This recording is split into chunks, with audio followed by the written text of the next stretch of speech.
Bienvenue pour cette seconde leçon. Alors, on va voir à nouveau des exemples de programmes écrits en Scheme.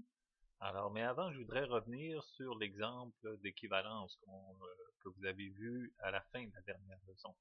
Alors, ce que j'ai fait pour bien comprendre l'exécution de cette méthode-là, alors j'ai modifié la fonction euh, de façon à ce qu'elle imprime les paramètres qui sont reçus à chaque appel récursif. Alors, vous voyez tout ce que j'ai fait. J'ai rajouté donc les paramètres c'est x et y. Donc j'ai donc rajouté une écriture de x, une écriture de y et un changement de ligne. Et ça, à chaque appel récursif, c'est ce qu'on va voir.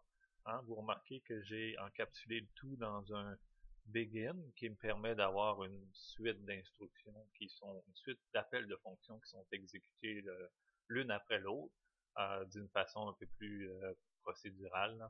Euh, mais tout de même, ça nous permet de voir l'exécution complète de la fonction.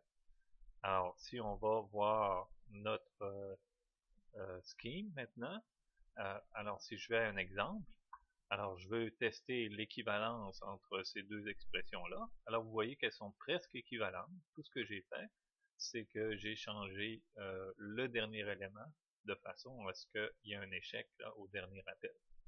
Alors si on exécute ça, on voit exactement toute la chaîne d'appels qui sera exécutée. Alors on va retourner voir le programme. On va se souvenir que pour pouvoir tester l'équivalence entre deux expressions, on fait deux choses essentiellement. Alors, on vérifie s'il y a équivalence entre les deux premiers éléments, et ensuite, si oui, on vérifie s'il y a équivalence entre le coudre alors si on a une liste bien sûr, entre le coudre des deux éléments qui restent. Alors, c'est ce qu'on voit comme exécution ici. Alors, j'ai mon appel initial avec les deux listes originales. C'est ce qu'on voit bien ici, que ce sont les deux arguments. Alors, ce qui va se passer, c'est qu'on va faire comme premier appel, on va tester le premier élément de chacune des deux listes. Alors, le premier élément, c'est le A. Alors, évidemment, ici, on a deux A, le quart de cette liste-là et le quart de cette liste-là.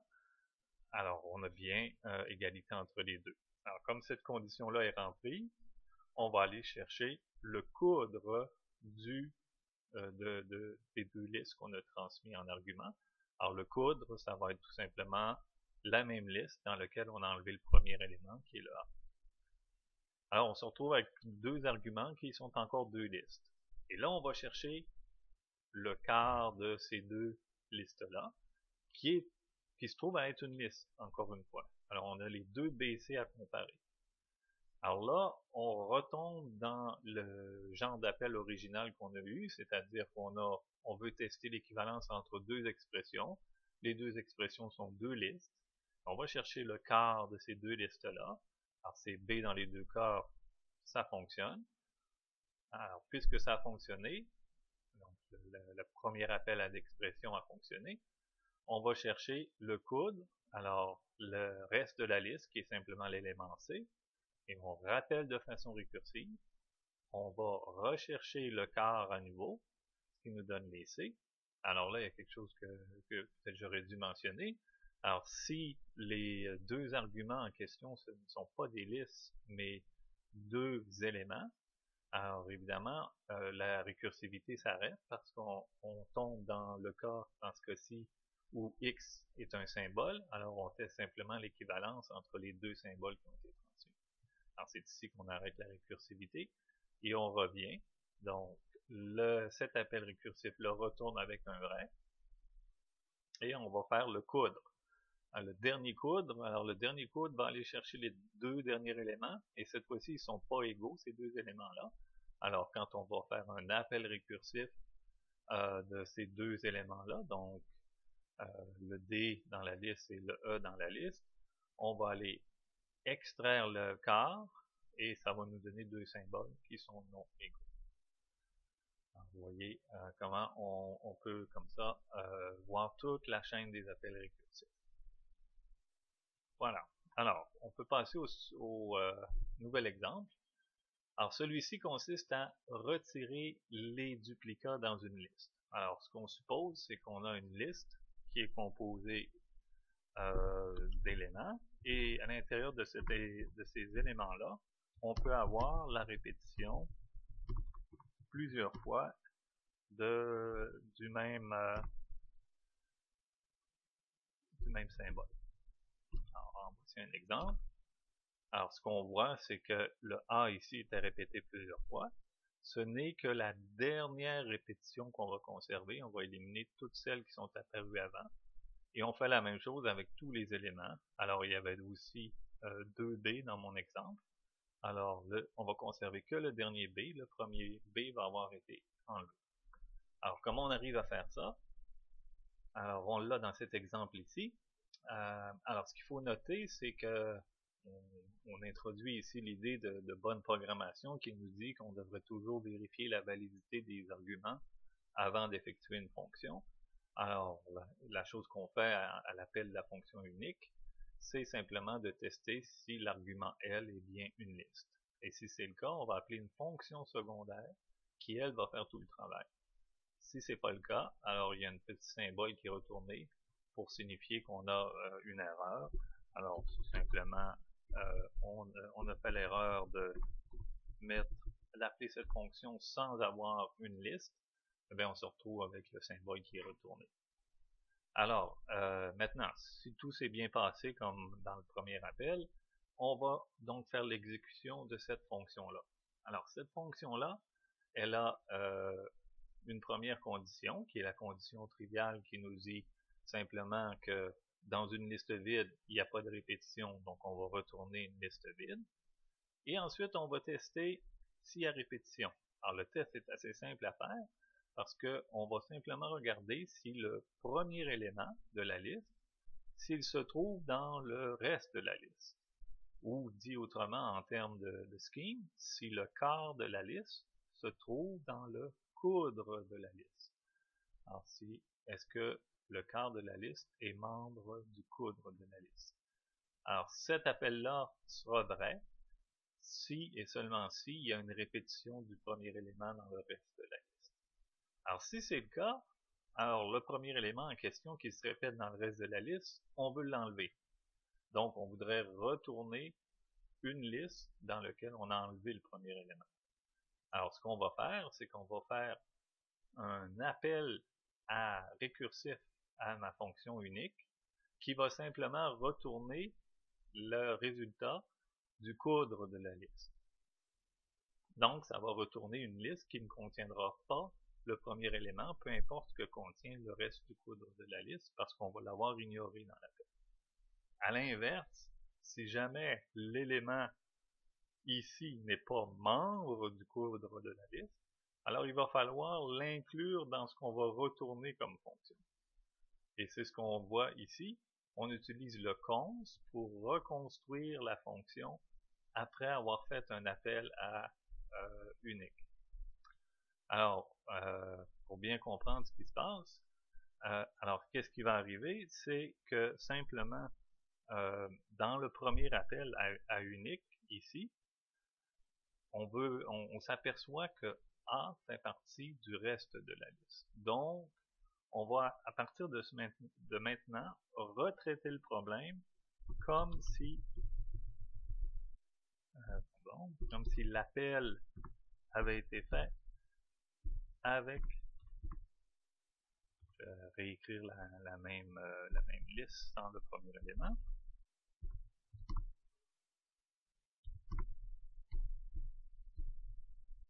Donc, ce qu'on est en train de dire, c'est que l'appel à unique avec cette liste-là, on le retransforme parce qu'on s'est aperçu que A fait partie de cette liste-là, en un appel avec simplement le code de la liste. Donc, on a éliminé le A, et le résultat de ce unique-là sera tout simplement le résultat de ce unique-ci.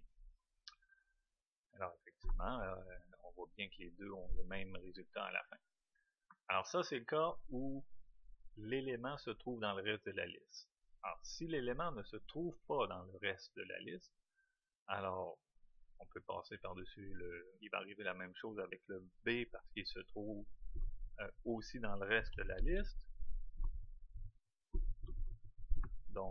enlevons le B, le A se trouve aussi dans le reste de la liste. On va partir de ce cas-ci. Alors, à un moment donné, après avoir fait plusieurs appels avec les coudes, on va se retrouver avec une situation comme celle-ci.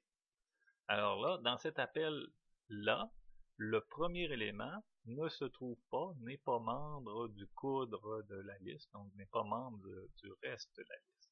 Alors, ce qu'on voudrait, c'est que la fonction nous retourne une liste qui contiendra C au début.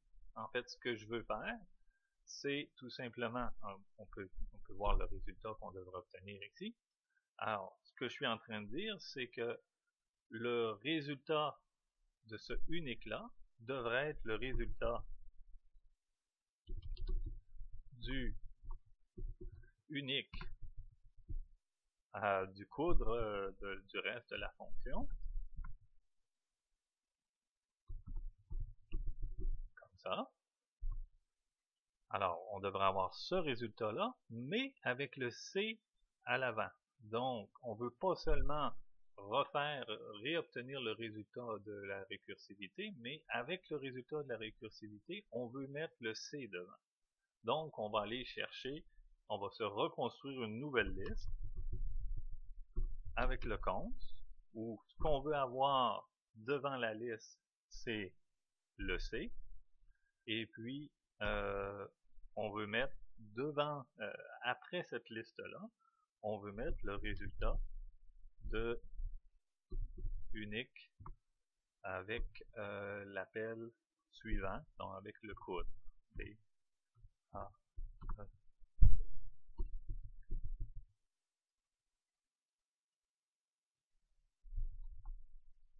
Voilà, ce qui me donne bien le résultat auquel je voulais obtenir. Et c'est ce qu'on voit ici. Alors, si le quart de la liste n'est pas membre du coudre de la liste, ce qu'on veut retourner, c'est le résultat que unique me retournera avec le reste de la liste, auquel je vais greffer devant avec un const, comme je l'ai fait ici. Avec un const, je vais greffer le quart de la liste qui est un élément qu'on veut conserver parce qu'il est unique. Alors, on va créer une nouvelle liste et c'est cette liste-là qui va être retournée à l'appel précédent dans la chaîne récursive. Alors, c'est comme ça qu'on va construire le résultat. Alors, ce qui est nouveau par rapport à ce qu'on avait vu précédemment, c'est que on ne retourne pas directement le résultat des appels récursifs, ou pas nécessairement. On va utiliser le résultat retourné par l'appel récursif, qu'on va manipuler un peu pour rendre la solution conforme, et ensuite la retourner à l'appelant précédent. Et ainsi de suite, jusqu'à ce qu'on ait obtenu notre résultat.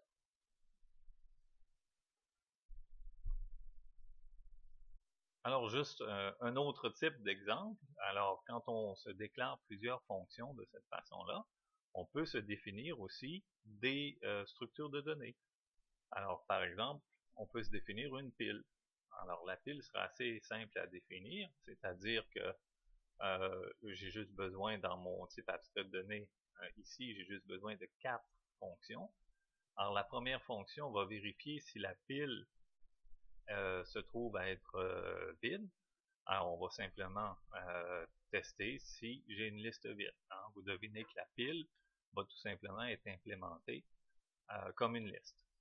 Alors maintenant, quand je veux ajouter de nouveaux éléments à ma liste, je vais simplement prendre l'élément que je veux ajouter dans la liste et je vais le placer devant la liste.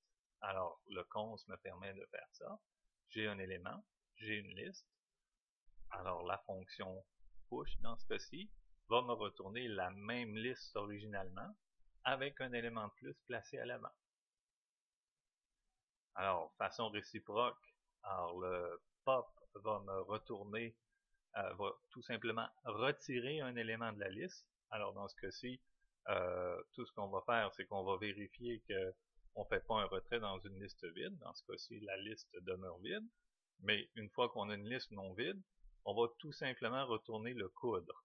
C'est-à-dire qu'on va retourner la liste avec un élément de moins devant. Alors, ça c'est tout simplement pour retirer un élément de la pile. Mais évidemment, avant de retirer l'élément de la pile, ce qui est souvent intéressant de faire, c'est d'aller chercher l'élément en question. Alors, pour aller chercher l'élément en question, ben, c'est tout simplement en allant chercher le quart de ma pile.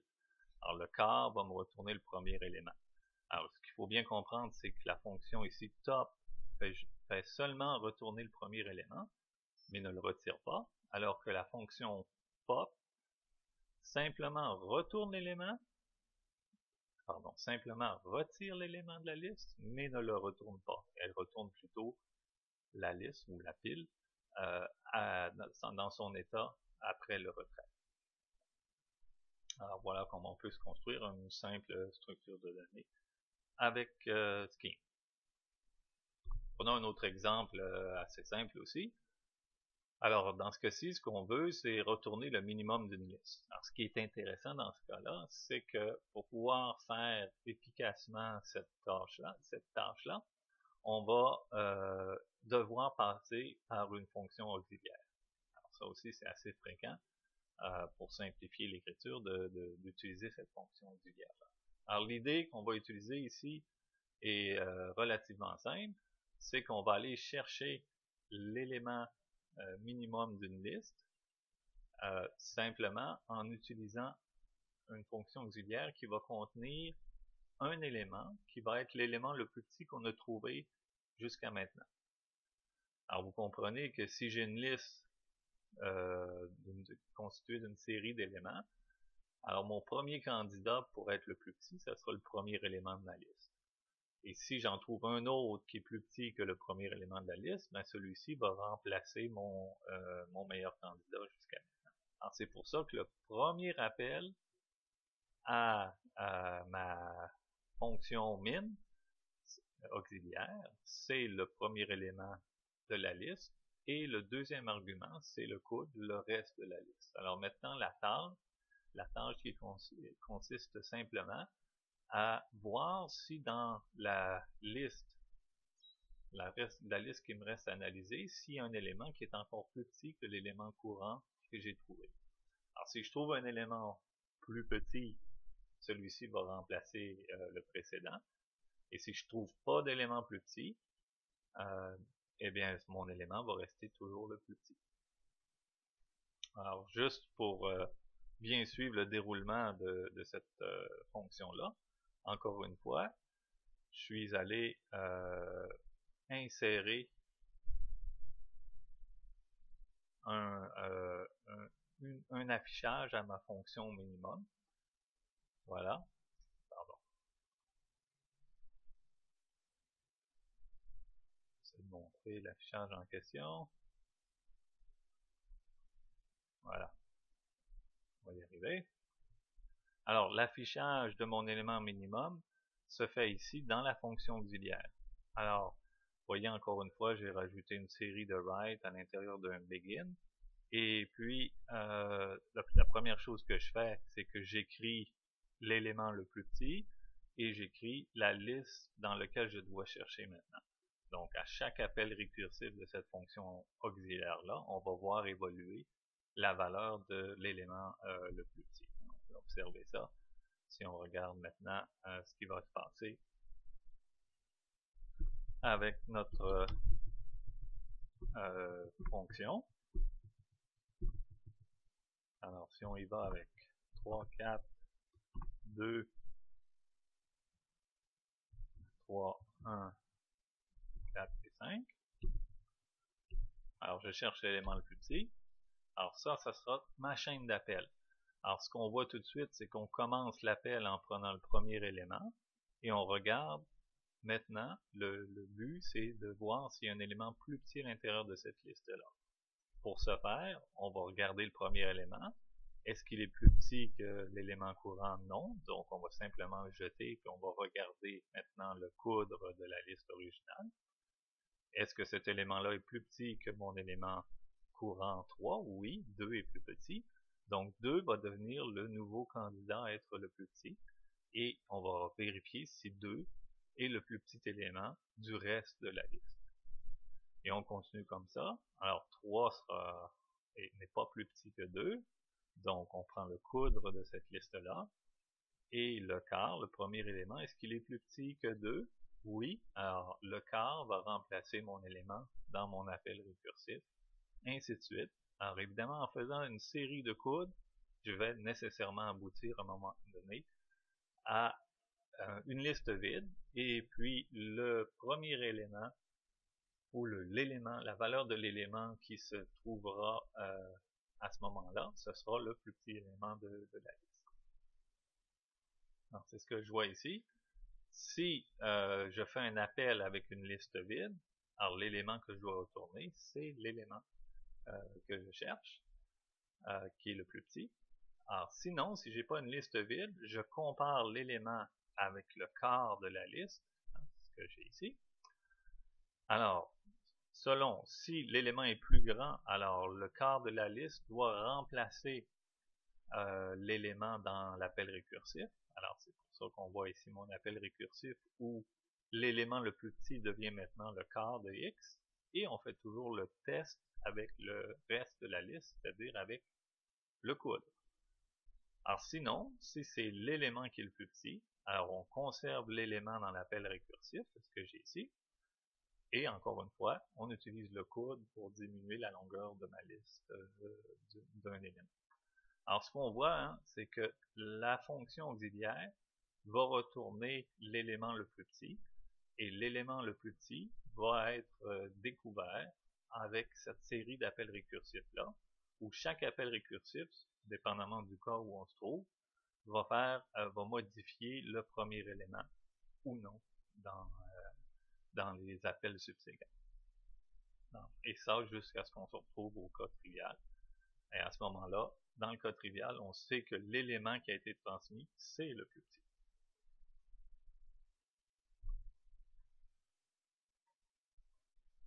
Alors, on a vu l'utilisation des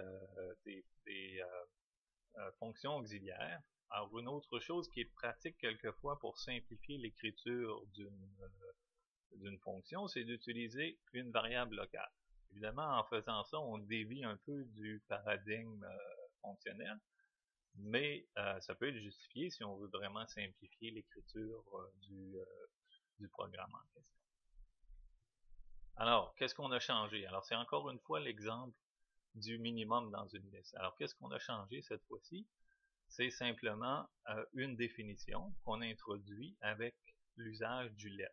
Alors, on se souvient que le let, le premier élément du let, c'est une liste. Alors, une liste constituée de définitions. Alors, dans mon let, ici, j'ai deux éléments dans ma liste. Alors, ça va sortir de cette façon-là.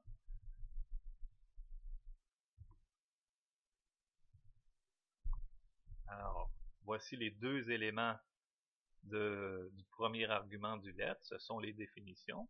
Et les définitions, ce sont toujours des paires où j'ai le symbole et sa valeur qui lui sera attribuée à l'intérieur de la portée locale.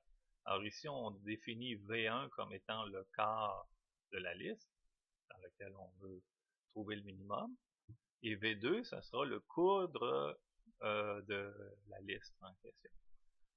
Alors, ça permet après ça de simplifier le reste de l'écriture parce que dans le reste de la définition, j'ai droit d'utiliser V1 et V2 comme des variables. Alors, qu'est-ce que je veux faire ici? Ben, je veux comparer l'élément avec V1, et V1 est bien le quart de ma liste, comme on l'a vu, donc le premier élément de la liste, pour savoir lequel des deux est le plus grand. Alors, si c'est si c'est V1 qui est plus petit que l'élément qu'on cherche, alors c'est V1 qu'il faut transmettre. Mais sinon, c'est l'élément, encore une fois, qu'il faut transmettre. Et dans notre appel récursif, on transmet toujours le coudre. Et le coudre, ici, on l'a appelé V2. Donc, c'est ce qu'on voit dans cette écriture-là. Bon, c'est un exemple qui permet d'illustrer l'utilisation du let pour essayer de simplifier un peu l'écriture d'une fonction, mais probablement que dans cet exemple-là, l'écriture précédente était finalement plus claire que celle-là parce qu'on a introduit des variables V1 et V2 et qui ont d'une façon naturelle, on ne saisit pas immédiatement à quoi elles servent. Mais il y a des fonctions plus complexes, plus élaborées, où l'introduction de ces variables-là vont considérablement simplifier l'écriture. Alors, juste pour illustrer une fois de plus le fait qu'on puisse faire des définitions locales, alors, vous voyez, je définis ici une fonction quadruple x, et puis je définis de façon locale une fonction que je vais pouvoir utiliser à l'intérieur de ma fonction. Alors, la fonction en question que je vais définir, je vais l'appeler double. Alors, double, je veux que double soit un symbole qui représente une fonction. Donc, l'élément que je dois mettre en paire avec double, c'est donc quelque chose qui doit retourner une fonction. Alors, on a déjà vu que lambda, c'était la fonction en Lisp qui retourne une fonction. Alors, ça retournera une fonction qui prend comme argument un élément. Et dans ce cas-ci, cette fonction-là va simplement additionner les deux éléments. Alors, c'est pour ça qu'on l'a appelé double. Alors, si on lui entre comme élément x, cette fonction-là retournera 2 fois x. Alors, à partir de la définition de la fonction double locale, on va définir la fonction quadruple simplement en appelant 2 fois la fonction double à l'intérieur de la fonction. Alors, de cette façon-là, si je fais appel à quadruple 8, 8 fois 4, 32, j'obtiendrai 32. Alors, c'est une simple écriture qui m'a permis d'utiliser une autre fonction définie localement à l'intérieur d'une fonction. Évidemment, cette définition-là, elle n'est que locale. Alors, si après, j'essaie d'utiliser double à l'extérieur de la définition de la fonction, alors évidemment, Scheme se plaindra et vous dira que double n'existe pas et ne peut pas le voir. C'est pour ça qu'on a cette erreur-là. Voilà.